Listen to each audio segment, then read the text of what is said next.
है सर, लेकिन अब आप वापस आए हैं एजुकेशन मिनिस्ट्री, पहले से आप देख रहे थे और पहले से ज्यादा आक्रामक इस वक्त बच्चे और विपक्ष नीट को लेके दिख रही है।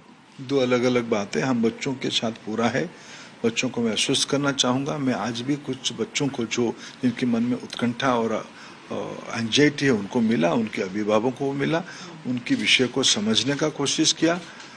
23,33,000 विद्यार्थी इस बार परीक्षा दिए थे, रिकॉर्ड है। 4,750 सेंटर बने, 13 भाषा में परीक्षा हुई, 14 विदेश की सेंटर में भी परीक्षा हुई, बड़े सफलता के साथ परीक्षा हुई। पहले तो ध्यान में आया कि 6 सेंटर में कम समय मिलने के कारण कुछ अनामोलिस ध्यान में आया। उनके लिए ग्रेस मार्क की एक सुप्रीम कोर्ट की प्रदत्त एक फॉर्मूला को अपनाया गया।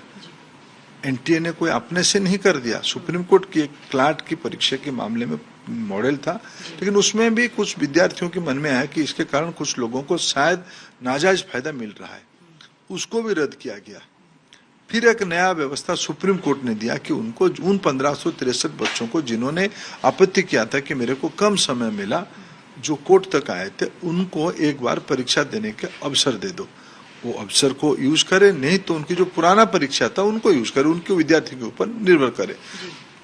पुराने में रह सकते, नहीं तो चाहे तो परीक्षा दे सकते हैं, एक परीक्षा के नंबर गिना जाएगा, परीक्षा देंगे तब जाके नया नंबर को गिना जाएगा, नहीं तो पुराना नंबर है। ये उस विद्यार्थी के ऊपर छोड़ दिया गया है। ये सारे करने के बाद सुप्रीम कोर्ट ने एंडोर्स किया है उसको। हम पारदर्शिता के लिए प्रतिबद्ध हैं, उसमें मैं विद्यार्थियों को आश्वस्त करना चाहता हूं, सरकार उनके भविष्य के साथ कोई खिलवाड़ नहीं करेगी।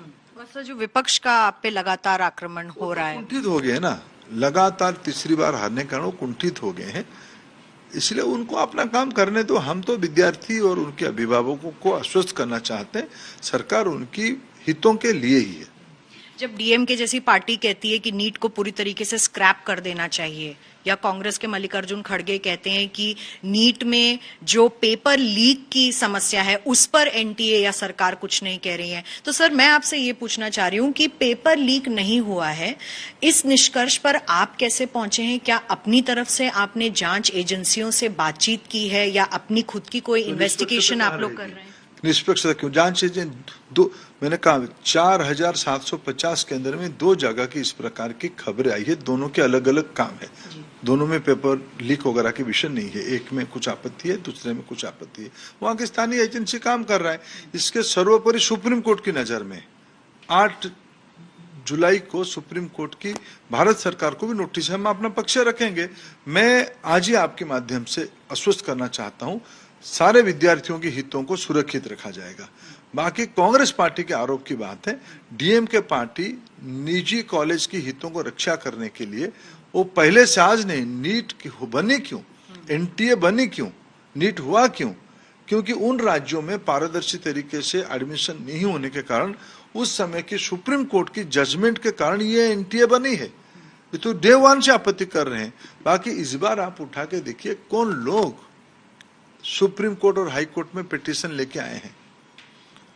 जिन लोगों की अब परीक्षा ग्रामीणों में चली गई है, परीक्षा भाषाई राज्यों में चली गई है।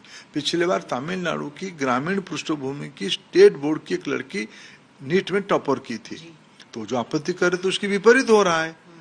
तो इसको विफल करने के लिए कुछ लोग एक अपप्रचार और षड्यंत्र कर रहे हैं, वो सफल नहीं होंगे। सर, ग्रामीण इलाकों की आपने बात की, कई ऐसे बच्चे थे जो सुप्रीम कोर्ट पहुंच गए, उनमें से कई कुछ कोचिंग सेंटर के लोग भी थे, लेकिन उन बच्चों का क्या सर जो अभी तक इतना नहीं कर पाए, सुप्रीम कोर्ट या किसी कोर्ट में केस दर्ज नहीं कर पाए? लोगों का भरोसा है व्यवस्था के ऊपर, पारदर्शी तरीके से हुई है। इस बार जो मूल समस्या आई थी, समय कम मिलना 6 सेंटर में, कुछ स्थानीय 4,750 में 6 सेंटर की गड़बड़ियों का नाम ने पूरा व्यवस्था को क्यों प्रश्न में लगाते, जिसमें सुप्रीम कोर्ट भी अपना एक ओपिनियन दे चुका है, जिसमें विद्यार्थी संतुष्ट है। इसलिए यह कहना कि सारे अव्यवस्था है, 23,33,000 विद्यार्थी, 4,750 सेंटर, अभी इस साल हमने नया 600 से ज्यादा नया छोटे शहर और ग्रामीण इलाका में सेंटर खोले। तो क्या पिछले दिनों में जिस प्रकार की खबरें आने लगी थी, परीक्षा के बोझ में बच्चे अपने जान भी छोड़ देते हैं, परीक्षा को कम बोझिला किया गया है। 12वीं की परीक्षा के तुलना के साथ इस बार परीक्षा की गई है, सिलेबस को घटाया गया है। कोरोना के समय में एनसीईआरटी ने अपने सिलेबस और कई राज्यों ने अपने सिलेबस को घटाया था। उसी घटती हुई सिलेबस के ऊपर 12वीं के स्टैंडर्ड पर क्वेश्चन सेट हुई है, ज्यादा केंद्र खुले गए हैं। जब नॉन सिटी के बच्चे ज्यादा आते हैं, कोचिंग सेंटर की बाहर के बच्चे ज्यादा आते हैं, तो किसी को तो कष्ट होती है ना।